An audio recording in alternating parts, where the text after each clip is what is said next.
Welcome to Conversations with a Wounded Healer. I'm your host, Sarah Bueno. I'm a psychotherapist, teacher, consultant, and most importantly, a wounded healer, living and working in Chicago, Illinois. And I'm your host, Anne Remy. I'm a counseling psychotherapist, yoga teacher, and trauma specialist living in Brighton, UK. On this show, we interview folks in a variety of healing professions, and we discuss the intersectional journey of healing self while caring for others. But we're not just focused on individual healing, but also healing on the collective level, from white supremacy, late-stage capitalism, and the patriarchy. Thanks for joining us. I'm done making faces at you. Welcome! Hi, everyone. What's up? How are you? I am having back pain today, but other than that, I will survive. As the song says, you will indeed survive. First, I was afraid, but I will survive. You will survive. And speaking of I Will Survive, classic anthem, it is Pride Week in Brighton.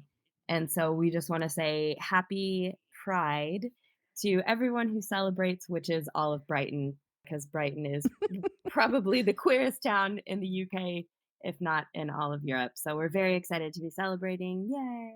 And if you're in the US, that's just another excuse for more pride. Yeah. Who's mad at it? So happy Pride again. Happy Pride again. You know what else I'm proud of? What? Our merch. How was that? What a segue. Look at you. I know, I'm getting so good at it. Did you know you can support our podcast by purchasing some of our incredible merch, which is at tinyurl.com/CWHmerch. That's tinyurl.com/CWHmerch. You can also rate and review us and show us your pride for our podcast. Woo! I know. I'm so good. I'm getting so good at it. Rate and review us on Apple Podcasts and support us on Patreon at patreon.com/convoswithawoundedhealer. That's patreon.com/convoswithawoundedhealer. And if you support us on Patreon in the US, Sarah will send you a gift. I will. If you support us in the UK, I will send you a gift. And you know what? Yes. We need somebody to rate and review the podcast and mention you. I mean, that would be great. Yeah. I would love that. Yeah, I know. Somebody say something about me. Somebody say something. Feed my very delicate ego.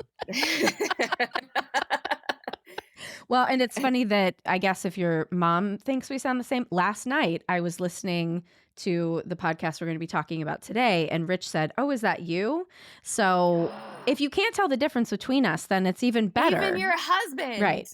Even your husband. Right. So apparently we sound the same. I don't think so, I don't but think okay. so either, but that's all right. It's all right. Let's talk about today's episode. Let us, indeed. Yeah. I'm really excited to share this one.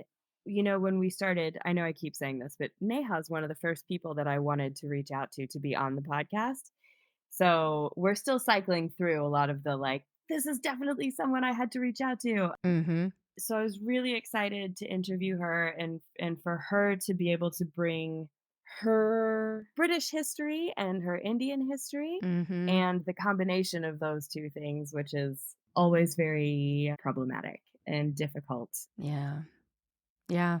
It was really interesting because, I mean, of course, being in America, we don't learn anything about other countries really. And so to hear about the racism that's specifically flavored in the British way was fascinatingly awful. Or unflavored, as British food goes. Right. I was trying to think of how to say that in the right way, and I did it. Yes, you are correct. Yeah. Unflavored. And it is interesting. It made me think of my best friend from high school, Rakesh Satyal. And I'm sure he doesn't listen to this, but he was one of my best friends growing up. Like, we met in middle school in show choir, and he was, we were such a white town in Fairfield, Ohio. And so he was one of the few people of color. And it's weird just thinking of how I perceived him at that time, knowing nothing about the existence of racism or anything about any other cultures other than what it means to just be white from Ohio. And I remember because Neha talks about like being afraid of smelling like onions or Mhm. garlic. And that's exactly what Rakesh smelled like. And sometimes he would get made fun of for that. And we all made fun of his mom's accent and just how I can't even imagine, and I've apologized to him since, and of course, he was like, "Girl, you didn't know any better. Nobody knew any better back then, Mm. like, I knew you loved me, and it was all in good fun, whatever," but still, just the experience of being so very othered and not wanting to be different Mhm. was yeah, like, tragically beautiful to hear of that experience from her and then try to put myself in the shoes of my friend that I grew up with. Well, and one of the things that Neha and I talked about, and I've talked about with some other friends of mine in the UK, is that this conversation doesn't have as much of a template in the UK as it has in the US, Mhm. Yeah. because, Neha talks about the sort of obedient immigrant. This Yeah. you have to assimilate. And even I, being a white American in the UK, feel that pressure, right? And if Interesting. I'm a white American in the UK who feels that pressure to sort of assimilate into British culture, which is a lot less loud, Expressive? Yeah. expressive, Yeah. I can't imagine what other people go through who, Yeah. especially with the layers of racism and different layers of bigotry and homophobia, and not being deemed as a quote unquote acceptable immigrant, right? And yeah, so I think hearing her talk about that was really incredible as she starts to share her story more. And what was amazing, I don't know if you watch Black Mirror, but not long after Neha and I recorded this podcast, the new season of Black Mirror came out, and the last episode, Oh, I haven't watched the last one yet. so it starts with the story. It's set in the 1979, because that's part of the title of the episode. And it's I can't remember if she's Indian or Pakistani woman in the UK, Hmm. and her coworkers are being really shitty towards her. They're making fun of her for her food, and I was like, "Holy shit, Neha and Mm. I just had this conversation." And we were talking about how it's an experience that so many people here in the UK have had. Not everyone has shared that. And I messaged her and I was like, oh my God, you have to watch this episode. Like, Yeah. your story is not your specific story, but this story is being told Yeah. on one of the biggest stages it can be told on. And I was so excited. Oh. Yeah, so excited that a whole generation Mm. of people are being seen. Mhm. And how healing is that? Well, I can only Right. imagine the episode takes a dark turn after the beginning of it. But, the first part of it, I was like, "Holy shit, like, this is exactly what we were just talking about." So, yeah, it really hammered home for me how important telling stories is. Right. Representation matters. Representation matters, Mhm. I think Neha herself has told me the more I tell my story, the freer I get. And it's something that she's beginning to do more. So I love that we were able to bring her onto Yeah. the show and to give her a platform to do that. Mhm. Yeah. Yeah. So, without further ado, shall I read Neha's bio and introduce her? Yeah, do it. Neha Patel Hampton is so many things. With over 20 years' experience in corporate hospitality and charity settings, she now fights for social justice through her work with organizations who help to improve the lives of those who migrate and fight racial and gender inequality. Topped off with a heartfelt sprinkling of food and yoga as her way of bringing people together. Amazing. Amazing. So enjoy my conversation with Neha. Neha, welcome to Conversations with a Wounded Healer. Hello, hello. Lovely to be here. I'm so happy to have you on. And it feels like a really good time to have you on just because of all the things you've been doing and all the connections that you and I have had recently. So, one question that Sarah and I are now asking, well, I'm asking British guests through Sarah's request, are you team cheese toasty or are you team grilled cheese? Ooh, I am firmly team cheese toasty. Okay. I grew up with there's like Breville sandwich toasters that create this perfectly like crimped triangle sandwiches. Yeah.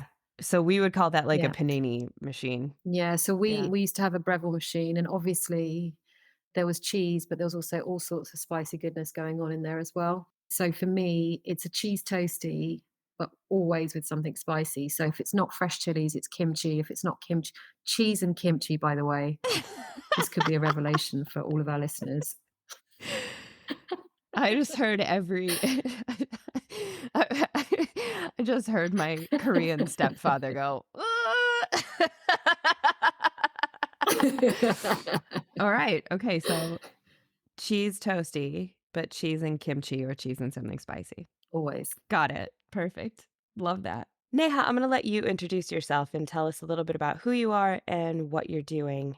Thank you. So, my name's Neha Patel Hampton. I'm the daughter of immigrant parents from Gujarat in India. I grew up here in the UK, and so this is the place that I call home. I've had a very varied life and a career. After 18 years working in big business, I transitioned to working with food and yoga, two of my life passions. And that was about 5 years ago. And for me, my passion for food was just an instant choice for a drastic career change. And I found as I embarked on the culinary journey, food itself is such an incredible platform for driving change, for educating people. And over the last couple of years, what with COVID and the lockdowns that we all went through, I found myself actually reconnecting to my cultural heritage in a way that I hadn't before. And a lot of that was done through that kind of realization of one's difference, but also just about learning and relearning the history of my people. And through that, over the last couple of years, I've actually started to work with a number of different charities and organizations who are fighting gender and racial inequality, fighting for social change. And so my relationship with food is now really firmly set with my desire to drive change. And so in the past, I would have said yes to every opportunity that came my way, be it a pop up supper club, a private dining event, a retreat. And now I'm being quite meaningful about how I'm using food as a way to educate people, as a way to bring people together, but most importantly, as a way to remind us of our shared humanity. I love that. A way to remind us of our shared humanity. That's so beautiful because one of the things that you and I have in common is our love of food and our love of providing food for others and using it to tell a story. And I think the stories we tell through food are so important. And I'm really curious to hear about your story with food. It's a long and winding road. So, as I said, I was born here in the UK. My parents are first generation immigrants, and my father was born in East Africa. My grandfather was uprooted and rerouted into indentured servitude to East Africa in Tanzania. And my mother was born in India. So both of my parents are Gujarati, but had quite different childhoods and quite different upbringings. The journey of coming to the UK is quite extraordinary, and we can touch upon that later. What's really fascinating for me is that my parents' journey started here in the UK. My dad had a incredible journey from Tanzania back to India, then to Zambia, then to Kenya, finally coming to the UK in the early 70s. His marriage to my mum was in the later part of the 70s through an arranged marriage. So she joined him in 1978, and both my sister and I were born here in the UK. And being that kind of, I don't think we were the first wave, because the start of the migration of South Asians to the UK happened probably 10, 15 years earlier, after the First World War. Given that both India and East Africa were colonies at the time, the citizens of those countries were still considered as British subjects. And so many of them traveled here with British passports in hand, as did my father. The interesting part of growing up in England in the late 70s, early 80s is that it was a time when curry was deemed the favourite dish of the nation. But it was also a time when the National Front and the EDL were marching up and down the country protesting against people like us. So it was complex. And that's just a backdrop in terms of what we kind of started with. Now, my mum is the most incredible cook.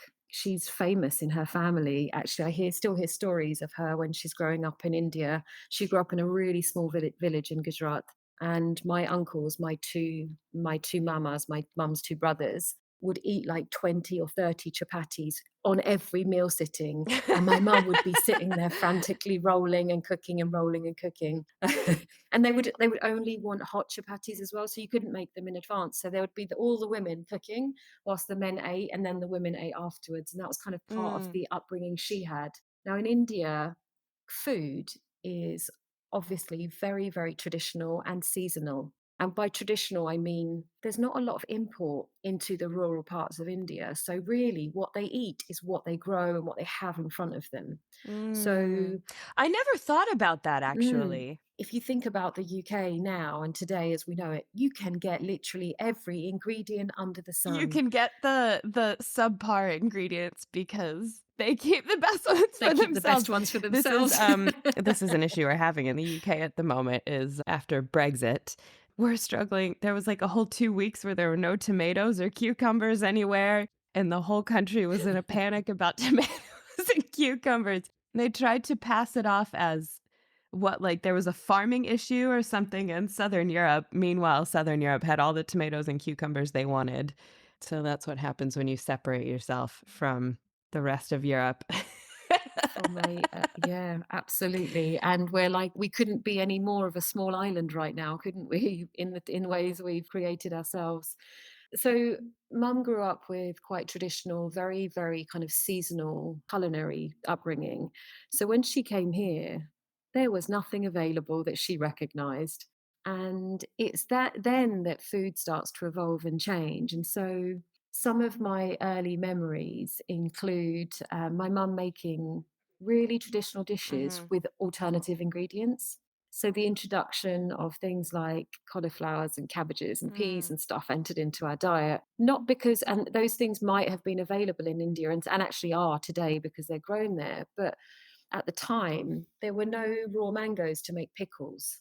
So my mum used to make pickles out of like carrots and cucumbers, Yeah. and you'd have to eat them really quickly because obviously they wouldn't keep. And so food Indian food for South Asians when they first came here had to change quite significantly because Mm. it always became about what was available. Every time we had a relative come over from India, or every time one of us went to India, that suitcase would be packed with Cadbury's chocolate on the way over and then packed with spices on the way back.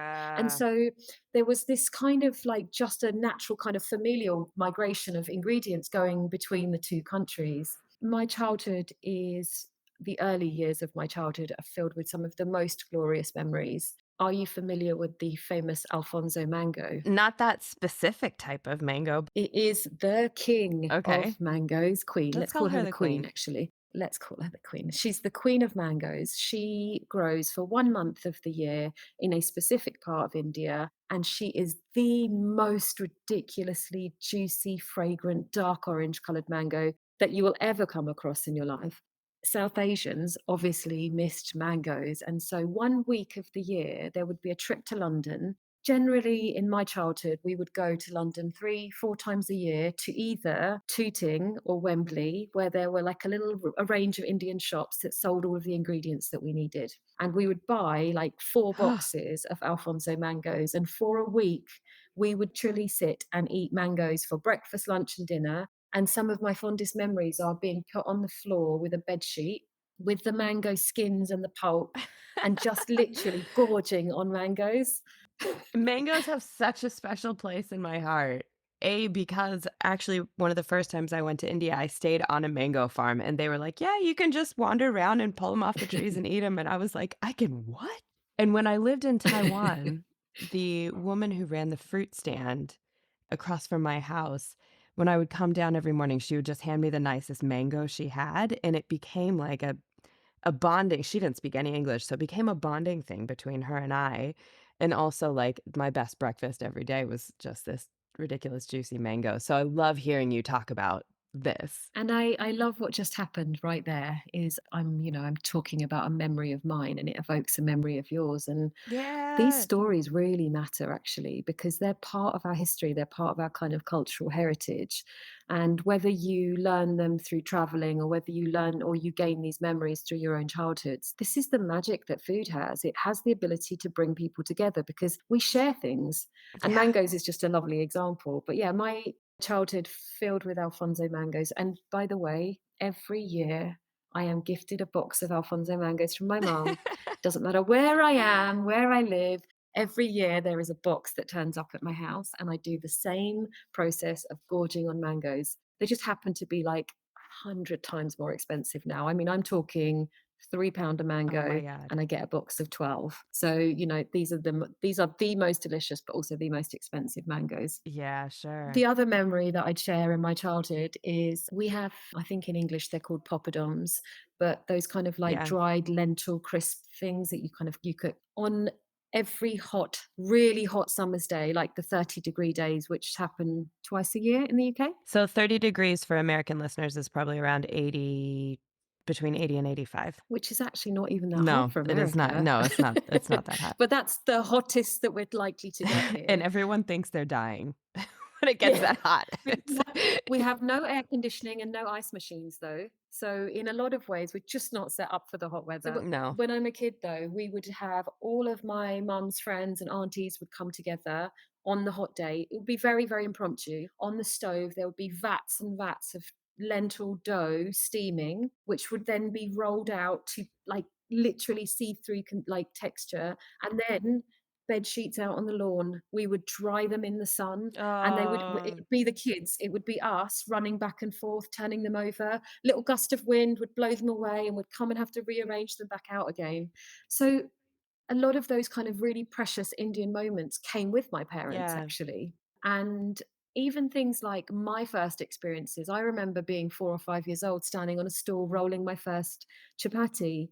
And that in itself is like still embedded in as one of my earliest and most precious memories. We used to have to roll and eat our own. So really, the worse we were, the better we got because they just tasted all doughy and not particularly nice. So the best way to teach someone how to cook something is make them eat what they cook Yeah, because that's they're going to fair. keep practicing and we did it, obviously food was a huge part of our childhood. Mm, My relationship with food becomes complicated as I get older. I think it's very fair to say that when you're very young, you don't understand difference. And mm, so I have a really Indian home. We speak Gujarati only, mhm. we eat Indian food only, and by the time I'm 4 or 5, my grandparents have joined us as well. So we live in this bubble and we don't integrate with like Western society. Indian families tend to keep themselves to themselves. And I grew up in a very white conservative town on the south coast of England. Mm, When I was very young, we were one of 2 Indian families in the whole mm, town. Now, in my home, I felt safe. And in terms of my identity, I knew who I was. mhm. The moment I started school, Yeah, I realized I wasn't the same as everybody else. yeah. And those kind of like, I guess the easiest way to say it is polite, kind racism that I endured at school was just othering. It was the constant reminder of you don't belong here, you're different, you smell Mm, different, we don't want you to come to our house for parties or play dates. And so we started to feel the difference. And actually, if I think back in hindsight, I actually yo-yoed between my 2 lives pretty well. mm, I did everything I could to fit in at school, mhm. and I did everything I could to be a good daughter at home. But it's a real conflict, Yeah, and the conflict really starts when those two identities become difficult to maintain. And for me, the desire to fit in took over. mhm. And I think that's really normal actually for a young person. Yeah. I mean, I'm reflecting back on like pre the age of 10. And so, pre the age of 10, I was just so desperate to fit in that I would have literally agreed to do anything that anyone asked of me.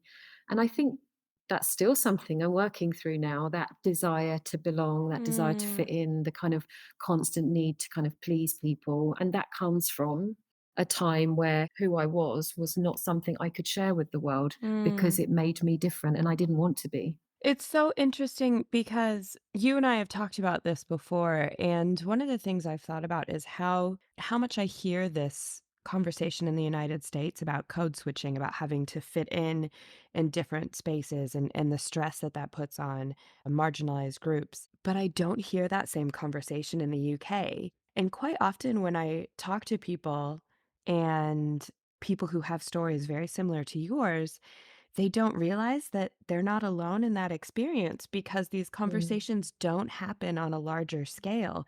I think it's very indicative of the way that racism is looked at in the UK in this like, oh, let's just put it under the carpet. Let's not ever talk about it. Nope, nope, everything is fine, everything is fine. And but it doesn't give marginalized groups, people of color, the space to not feel different. And I think you touch on something really important here. Have you heard the term obedient migrant? No. I came across it and I can't even quote who said it. The term really stuck with me. I think that the colonial, post colonial societies like the Mm, Indians, the Pakistanis, the Bangladeshis, and many, many others learn, and particularly the South Asians, and I speak from experience, is that they almost developed what I would call a subservient identity. It was that when you live in a colonized country for, mhm, hundreds of years, and you are treated like second, third, fourth class citizens mhm. in your own country, Yeah. there's a part of you that learns to keep your head down and fit in. And the obedient migrant comment that I put in there is because South Asians are just so spectacularly good at not saying all Mm. the things that are wrong. And you said that you don't hear it here. I don't hear it in my own family in this country. Wow.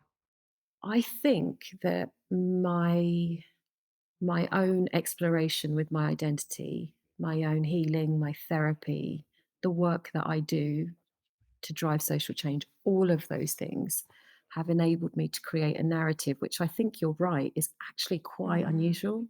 Every time I talk, people say, I really relate to that. Yeah. But I don't think that that narrative exists because, as you say, the British culture has the most spectacular way of being selective about what they remember Mm. from the past. So when you talk about Britain and when you learn about British history, you never learn about colonization. They don't teach it in schools. No, they don't. And don't get me wrong, I think they touch on it like so briefly. But what they don't do is actually talk about what it meant. Yeah. They don't talk about the famines that killed Yeah. millions of people. They don't talk about the trillions and trillions of dollars of wealth that Yeah. was looted from countries that were colonized. They talk about the fact that we gave India cricket and the railways.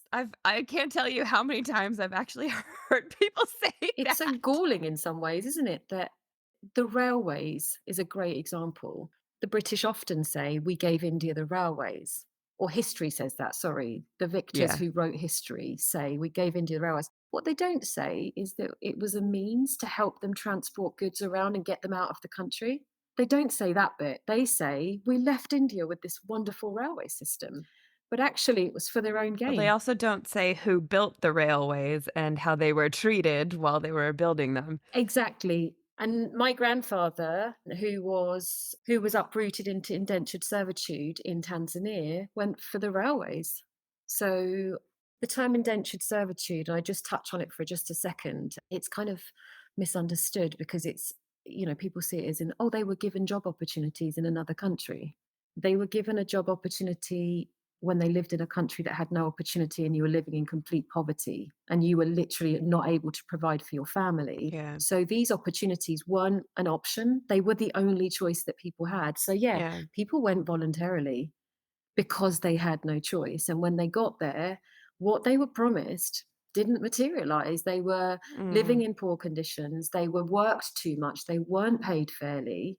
And so, we talk about how the British played a role in abolishing slavery. We don't talk about the 100 years after the abolishment of slavery and then all of if you look at South Asian heritage, you'll find it all over the Caribbean, and not just South Asian.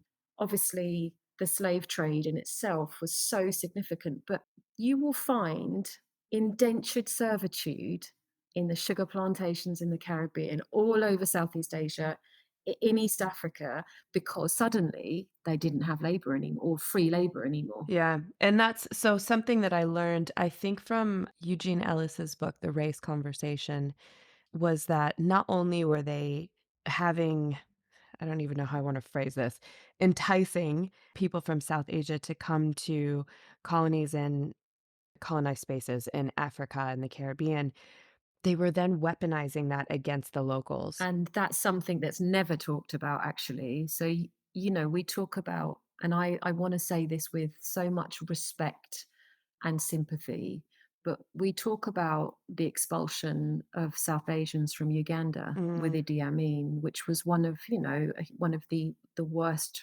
refugee crises in that moment. mhm. But what we don't talk about is the hierarchy that the British created as a result of Yeah. colonizing these countries. Yeah. So, what they basically did by taking South Asians from India and putting them in East Africa is to say the African local people aren't good enough. We Mhm. need hardworking, loyal, reliable, and I'm going to use the term again, obedient migrants Yeah. to come over and to do this work. And by doing so, they created a hierarchy where the natives of the country were at the bottom of the pile, followed Yeah. then by South Asians, and then probably a few more before you get to the British at the top. What you do with that is you leave behind that. And so when even after, and a lot of East African countries were made independent or fought for their independence, you're still left behind with large South Asian communities. And there was a point in time where 80 or 90% of Ugandan business was owned by South Asians.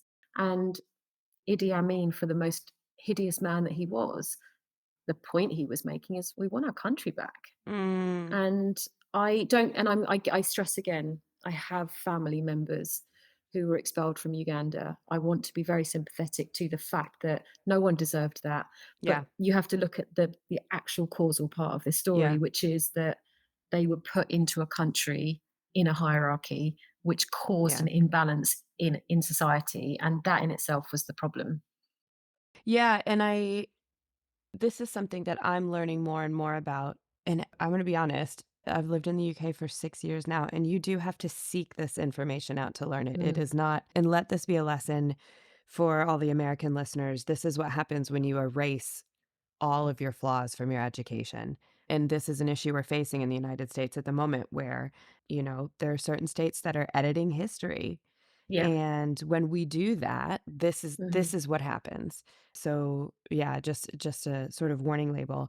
And I wanna make sure that I could sit and listen to you talk about lessons of colonialism all day, but I wanna make sure we're leaving space for you and for all the amazing work you're doing. And so to kind of bring it back to you, knowing this history and knowing the struggle that your family had both in their native countries and here, what is it like for you as an Indian British woman having both of these parts of your history kind of collide in the place where you live? I love this question, and it's so big and far reaching. So, if I just flip back then, so I grew up so desperate to be British, and I grew up kind of distancing myself and pushing away from my cultural heritage and what that meant in my teenage years when, when there's the fighting between your two identities and then there's Mhm. teenage hormones. And all of a sudden, everything at that point collided where I was like, I'm choosing one way. And I chose to be British. I chose to not recognize Mhm. my Indian heritage. And I did that for quite a while. And I'm really sad about it because what it meant is that I avoided being in the kitchen with my mum because I didn't want my clothes to smell of garlic and onions. It Mm. meant that I avoided spending time with my family and going to cultural events because I didn't want to look different and be different. I wanted to be doing the same thing that all the other kids were doing at 13, 14, which was so ridiculously reckless if I think Mm. about it in hindsight. But that's what I felt I needed to do to fit in. And so this carried on. And actually, I firmly, and if I could actually visualize for you, I turned my back on my identity. And I feel a loss of that. I still feel it. I feel grief because I missed out on so much of that. It was really when, so there's a couple of like poignant moments. One is the discovery So I've watched Bollywood films from the moment I was born, I think. And so, like, Bollywood was a huge thing in my life. But then I discovered some really amazing musicians. I'll just name a few. So Yeah. the first was Nusrat Fateh Ali Khan, who is one of the greatest icons of Qawwali music in South Asia, which then led me on to a couple of British Indians. So that late 90s, early noughties, there was this kind of Asian underground scene. And I discovered the likes of Nitin Sawhney, Talvin Singh, Anushka Shankar, the Asian Dub Foundation, Corner Shop, and they're not main. They probably are recognizable. I actually, in fact, went to see Talvin Singh last night in Brighton, which was like the biggest throwback to my early 20s. It was just absolutely spectacular. But these are British Indians who have found a way to combine in the most explosive way their British and Indian identities. And by all of these musicians that I mention do it so beautifully that it made me start to question my feeling that I had to be one or the other.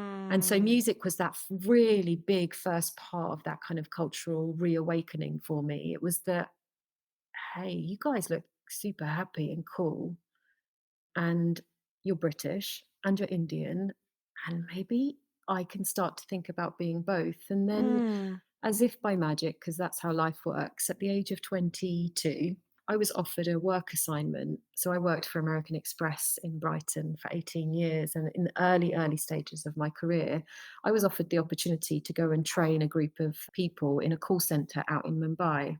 And I was supposed to go for 3 months. And I came back 18 months later. And in Mm. that 18 months, This is I love these stories. I was supposed to be here for 3 months, ended up this I was only supposed to live abroad for a couple of years. It's been 10. It's I was that, and I think this if we go back to what I said at the beginning, so desperate to fit in, to belong, to please, to make people happy.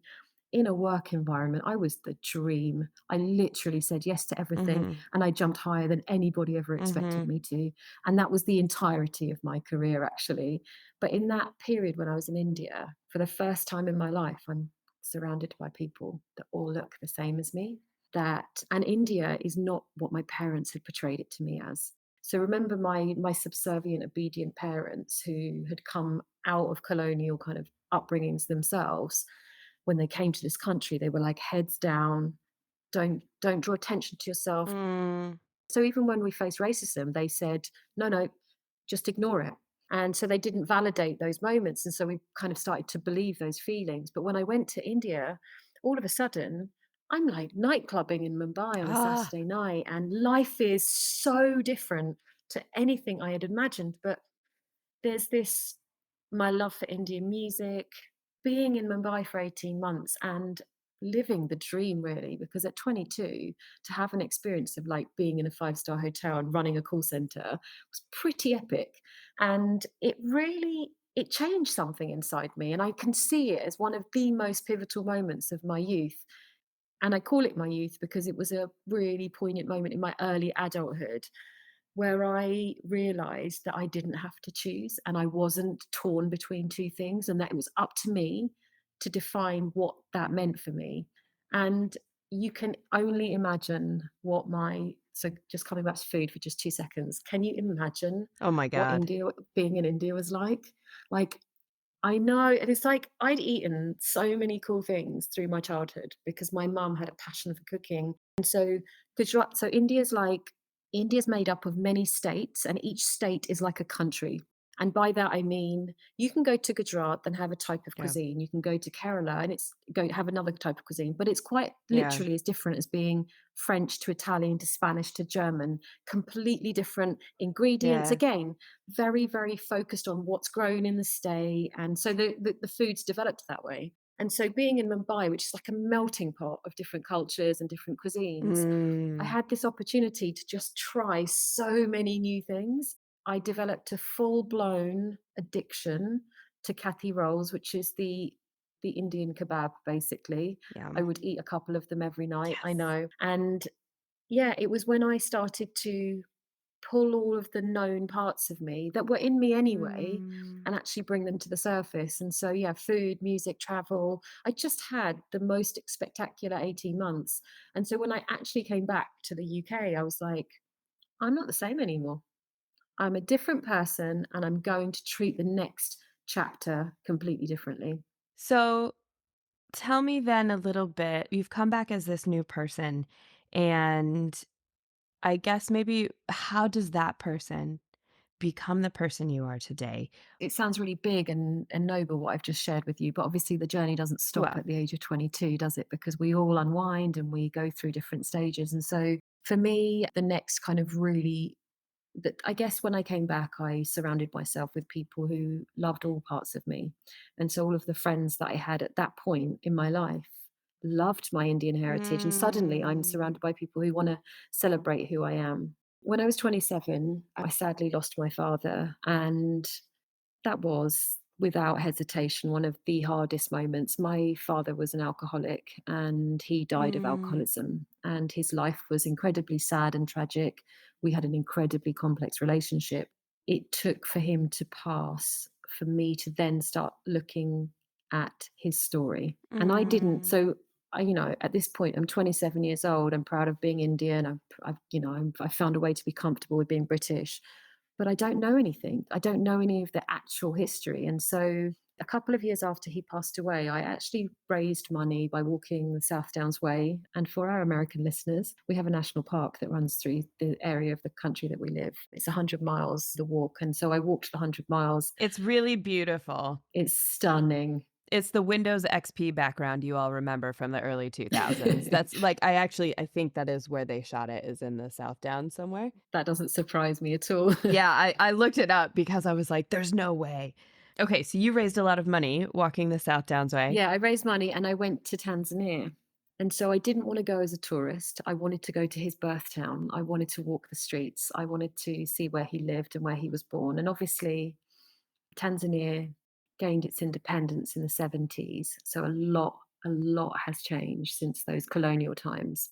When I went in, I think it was in 2011, I took this money. I had contacted and reached out to some local NGOs. And I basically went and stayed with families and I taught English and I worked in an orphanage. I did some really amazing things over this 4-week period. But the most important thing that I did is I have a folder of all of my dad's and my granddad's paperwork, which basically talk about dates when they moved from one place to the other, the Mm. addresses that they were at. I had but I'd never really looked at it. It was just all in a box somewhere. And so I took this box with me and I sat every day timelining, drawing things out, or going to places, talking to people.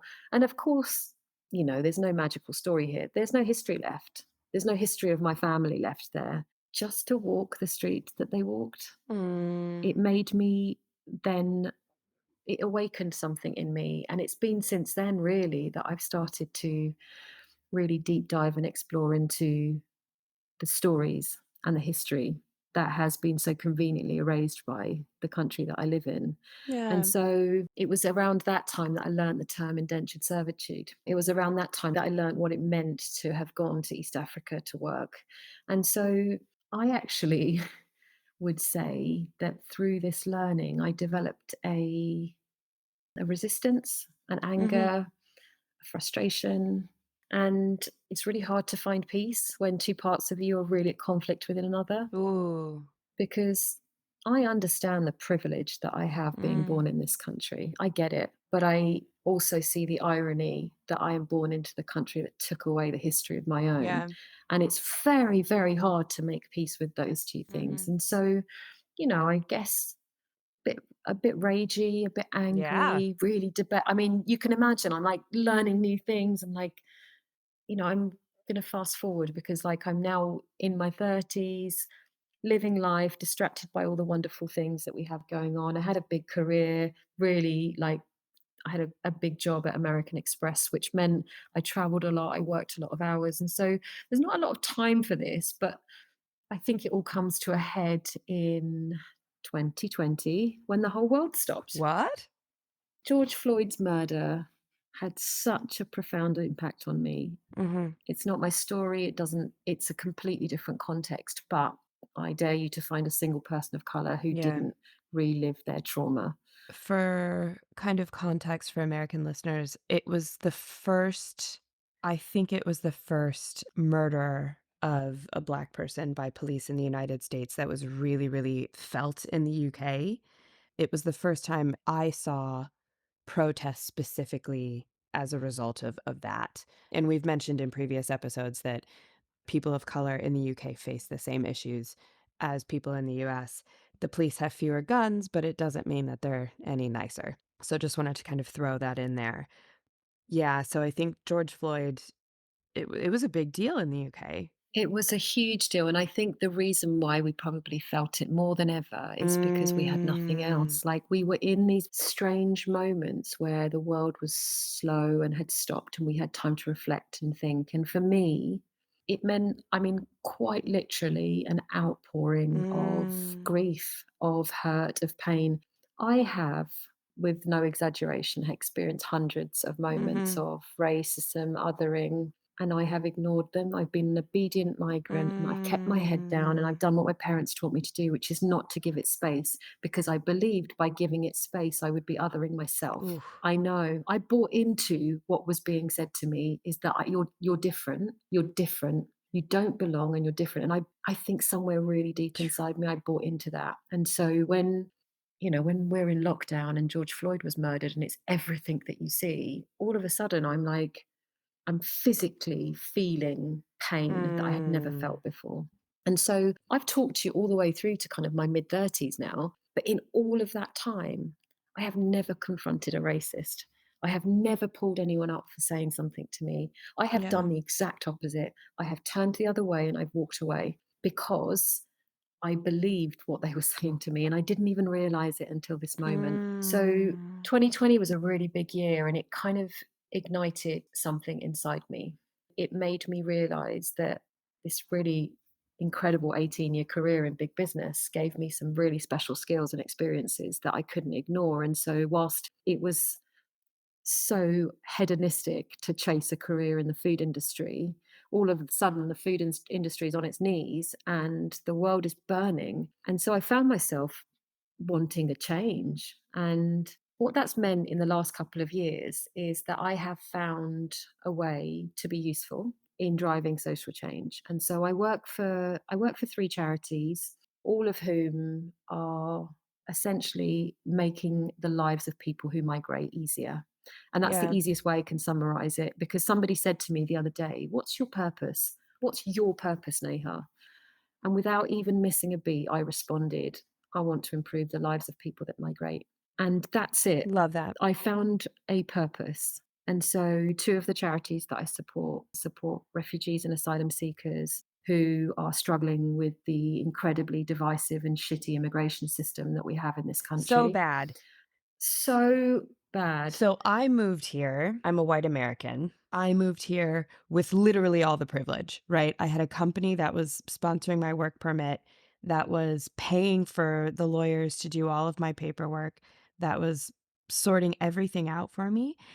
And it was still a fantastically difficult process, and I cannot imagine Mm, going through that, and I was making money at the time. I had income, I had a place to live, I had a partner who was here, right? Even with one less privilege, it would have been way more difficult, and going through that with none of the mm, privilege, I can't imagine. And there were multiple times during my sort of moving to the UK where I have to go into these places to get, whatever they have to look at my passport and da da da. And I got moved to the front of the line every single time. And I said to one of the women when I got in, I got moved to the front of the line. And she was a Black woman. And I said, I feel really uncomfortable about the fact that I've been moved to the front of the line. And she goes, "You're not the first person who's been moved to the front of the line, but you're the first person who's pointed it out." And she just kind of like pointed me in the direction of the manager to complain to, but it's pretty clear that that's a standard mm. procedure. I genuinely don't believe, and it comes down to governments, right? And I don't want to get too political here, but Yeah, knock the yourself out. current Go for it. the current government has created one of the most toxic, Yeah. divisive cultures that I've ever seen. The rhetoric that they use refers to migrants as cockroaches and swarms. And the minute you take away the human side of a person, Yeah. you're creating hatred, Yeah. you're creating racism. And so let's not hide behind anything here. Racism is created by these political moments of propaganda. It's all about what they want us to look at rather than what they don't want us to look at. Yeah. So, one of the charities that I work with works with the 16 to 24-year-old kind of group of refugees and asylum seekers who are treated so appallingly. And there's a real kind of challenge with age disputes where the government will try and tell them that they are older Oh so that they God. can treat them as an adult rather than a child. Another organization is kind of more social, befriending, language skills, digital inclusion, trying to get them devices so they can actually connect to the world. And then Mm. the last charity that I work for supports survivors of human trafficking, modern day slavery, and it's a women's charity. So, really, really important to kind of differentiate that, gender and race both are things that Mm-hmm. are incredibly important to me. So, 2 years ago, I had a moment where I thought, cooking food for people isn't enough. Mm. And so I literally turned my attention away from it. It was easy to do that in lockdown because Mm-hmm. there wasn't much happening anyway. I had a few little baby projects going on here and there. I was doing cookery classes on Zoom. I wrote a little cookery book during like COVID, but I couldn't find a way to connect with people. But I did find a Hmm. way to be useful. And all of a sudden, that being useful became more important than feeding people. Now, I want to also just caveat that obviously the world's opened back up again. And I found a way to now to use food as a way to Yeah. educate people about our history. And so, just little examples. I had a supper club recently in Brighton, and, there's 28 people all sitting around. And I'm not just there to feed people. I'm there to share stories about what these dishes mean to me, where they come from, what the ingredients. Even if you look at dishes, you can say, like famous dishes of India only exist because the Portuguese brought ingredients to them. I can sit here and be really negative about the effects of like colonization, but we have to also acknowledge that the food that we know and love today exists because of that. And, Mm. sadly, most people of color who talk about race and colonization come across as being angry. That's not going to work. I have come across some of the most brilliant human beings. I saw David Olashoga last week at a talk in Brighton, and he is one of the most compelling historians that I've come across in my time. And his whole remit is to retell the history of Mm-hmm. this country. There's another guy called Satnam Sangera who's doing exactly the same thing. And what I love about both of them is they're not using anger, they're not using resentment. They found a way to be charming and compelling and to belong. And using that as a platform has inspired me to think that actually food is my platform. And so I'm doing a fundraiser next month to raise money for a migrant fund in Brighton. And again, I'm not just serving food to people, I'm talking to people about what these dishes mean and where they come from and what the origins of those ingredients are, because that in itself is a way to learn history. So I heard you when you said that anger is not going to Mm. work, but I think anger is a really good motivator.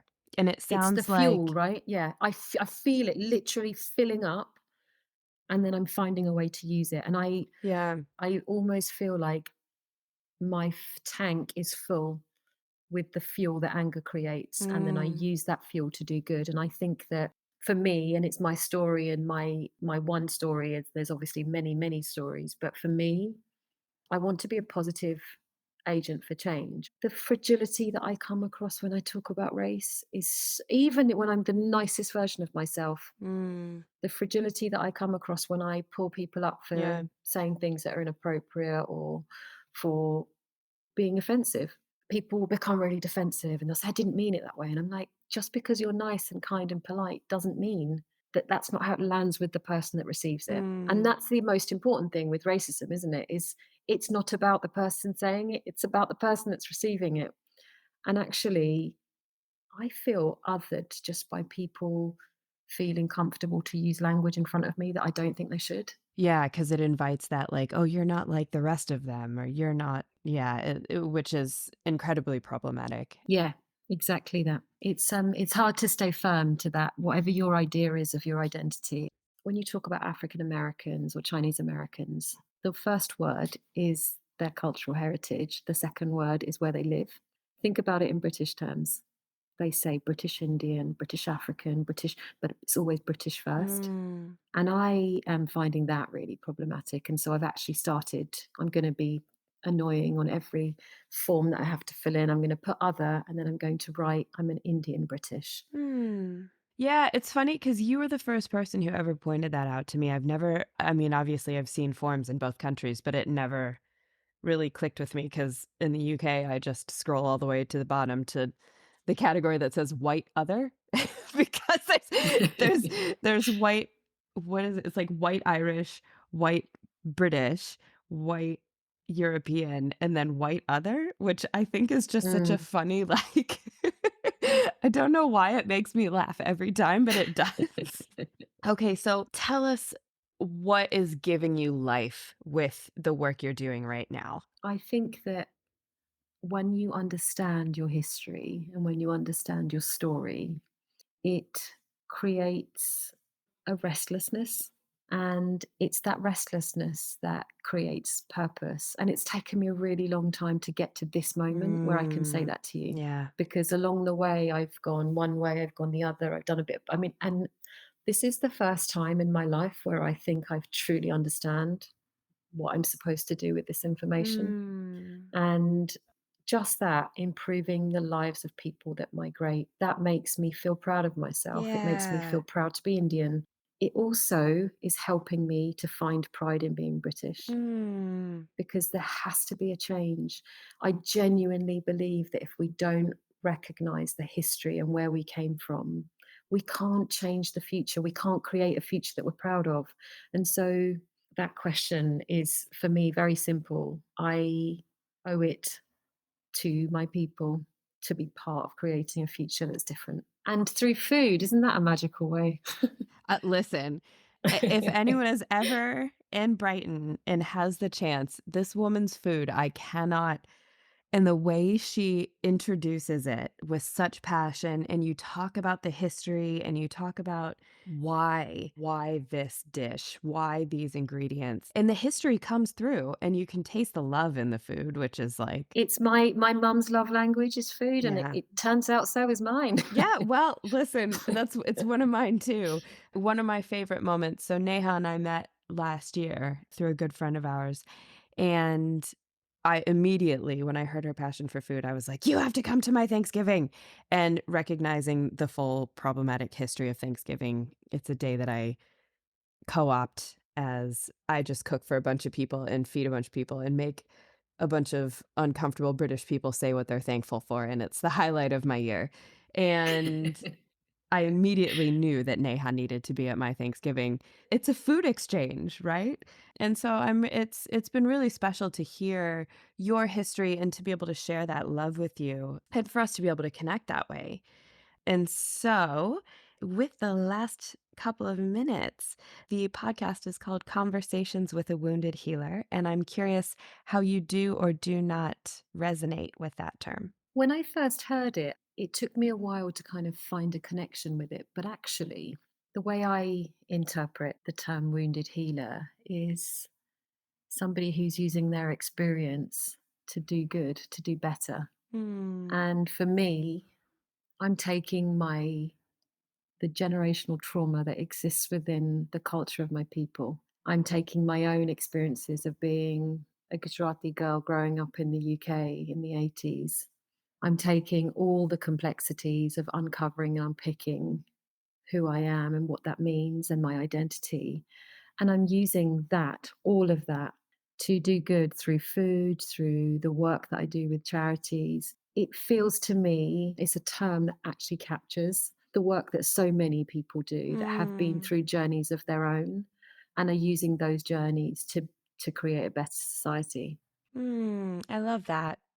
And where can people find you? On the socials, I married a British guy whose surname's Hampton, which makes me incredibly unique. If you type in Neha Hampton, you will see a whole plethora of things, including my website, my social media. But I actually dropped Patel when I first got married. And 2 years ago, I put it back in again. And I think listening to this podcast, you'll Yeah. understand why it was so important to do so. So all of my social handles are Neha Patel Hampton. But as I say, if that's too much, then Neha Hampton and you'll find me. Your full name is never too much.